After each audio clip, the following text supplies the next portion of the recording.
This is just a sample of the audiobook. To get the complete audiobook, access the link posted in the first comment. An enormous amount of nonsense has been written about guerrilla warfare, especially since World War II. Much of it is mere hagiography of the political left. Irregular operations were not invented by Spaniards resisting Napoleon, or by T.E. Lawrence in the Arabian Desert, or by Marx or Lenin or Mao Zedong or Castro or Che Guevara or Regis Debray, and none of them had much to say about it that had not been known for centuries. Guerrilla operations have existed since the dawn of history. Basic strategy and tactics have differed according to particular circumstances, but have always been the same in essentials, since they are based on common sense and imagination. E.g., when you are the weaker party in a war, you avoid major battles and instead harass the enemy. You cut his communications, ambush small detachments of his forces, cut off his stragglers, try to sap his strength and morale, and seek to win civilians to your own cause. Such modes of fighting have been applied by revolutionaries and reactionaries, by peasants and urban rebels, in all sorts of circumstances for all sorts of purposes.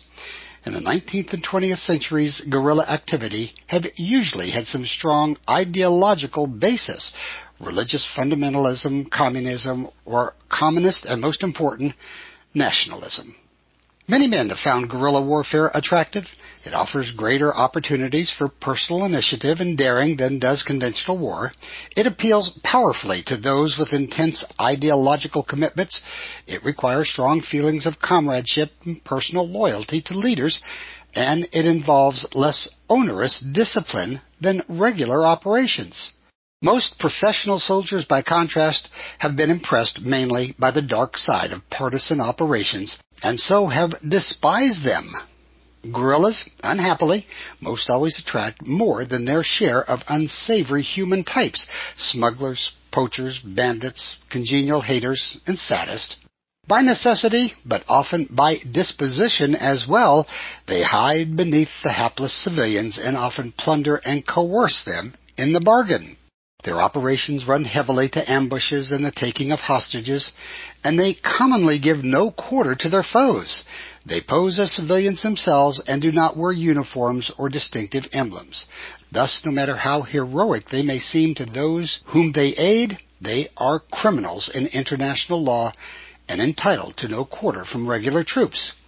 To professionals, guerrilla leaders often look like mere undisciplined adventurers, interested in either plunder or promoting a political career at least as much as in fighting. To them, guerrilla operations seem amateurish, erratic, irrational, unpredictable, and retrograde, a relapse into the sporadic and uncontrolled violence that so often characterized warfare centuries ago and which persists in the 20th century primarily among backward people in primitive parts of the world. Finally, professional soldiers dislike as innately defeatist the basic assumption of guerrillas, that one's own side is the weaker party. I agree with professionals that guerrilla war is a disagreeable way to fight, but neither the consideration enumerated above nor my personal feelings about them diminishes the fact that irregular operations have often been remarkably effective. During the American Revolution, Francis Marion badgered the British relentlessly from the swamps of South Carolina, where they could not use their artillery or cavalry. Napoleon sent 670,000 men and 520 guns across the Pyrenees between 1808 and 1813. Spanish civilians and irregulars fought the invaders savagely by every means human ingenuity could devise. French firing squads shot them down in reprisal, episodes immortalized in paintings by Goya. But Napoleon did not conquer Spain, and only 250,000 of his men and 250 guns ever returned to France. Russian Cossacks decimated another Napoleonic army in the famous retreat from Moscow in 1812. By employing guerrillas, the Boer generals De Wet and Botha lengthened their war against the British in South Africa by 2 years, 1899 to 1902. It took the United States 3 years to overcome Philippine guerrillas at about the same time.